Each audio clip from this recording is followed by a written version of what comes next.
Еве, ако зборуваме за вработување, многу поштетно по една превенција е тајните вработувања, значи вработување не на роднини, него на оние за кои што вие не можете да воспоставите директна врска на лична корист, например партиски војници.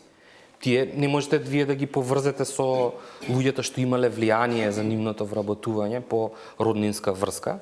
Меѓутоа, тоа е партиската машина која што вработува и која што обезбедува лојалност. И тоа го видовме ние, мислам, во бомбите, е многу добро документирано тоа како функционира. Меѓутоа, ја само сакам една работа да кажам, што сметам дека е важно и што сметам дека е исклучително е потребно ДКСК да го направи. А тоа е, многу беа интересни одлуките по непотизмот, заради тоа што многу од нив упатија на одговорност на надзорните одбори таму каде што се вработувањата.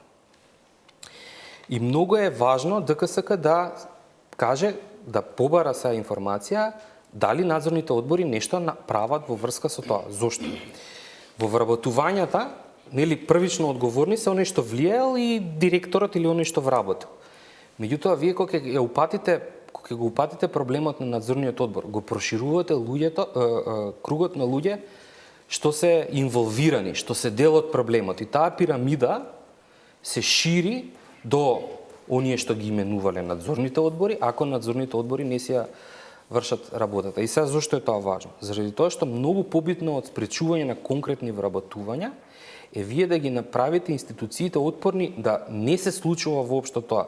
Самите институции самите да бидат отпорни, да не може некој да дојде и да каже кој да се вработи. И тука е клучната улога на ДКСК преку овие случаи, не само да се разрешат конкретните случаи луѓето, да си заминат и оние што извршиле влијание да си понесат одговорност, а не само прекршочната пријава.